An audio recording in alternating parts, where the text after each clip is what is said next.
In 5 Alabama cities today, outrage, women and men speaking out against the state's new abortion law. It has, I think, created a spark that we're going to see a political response to, as well as lawsuits and other forms of action.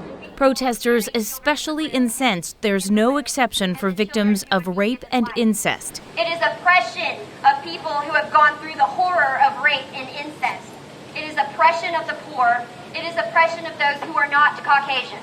U.S. President Donald Trump distanced himself from the most extreme measures today, tweeting, "I am strongly pro-life with 3 exceptions, rape, incest, and protecting the life of the mother," adding, "We must stick together and win for life in 2020, indicating perhaps the White House is concerned that new laws in several states could motivate the president's opponents as much as his supporters. They've decided that the best way to erode abortion rights in this country is to chip away at it, as opposed to banning it 100%.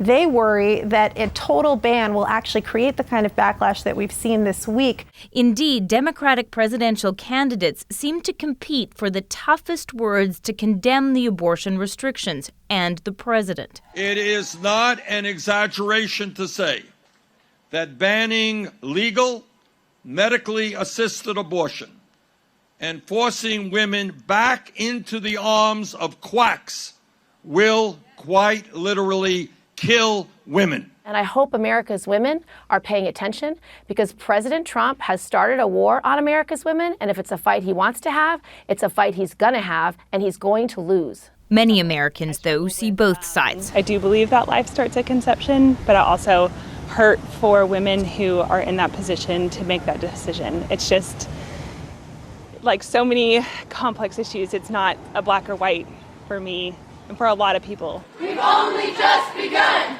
In legislatures, in courtrooms, and at the ballot box, this fight isn't going away. Lindsay Duncombe, CBC News, Washington.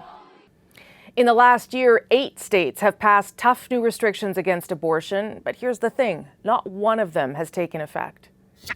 There's going to be court challenge to this issue throughout the years to come. These laws are written to be unconstitutional. They are bait for legal challenges. And while lower courts hear those challenges, the laws won't come into force.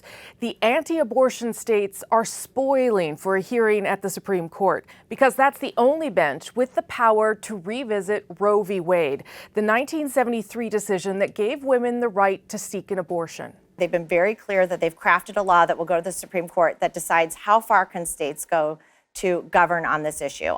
The top court now leans right after 2 Trump appointments, but that strategy could still fail. The Supreme Court could declare Roe v. Wade is settled law and refuse to hear the appeals. The lower courts would follow suit, meaning the laws would stay struck down and never come into effect.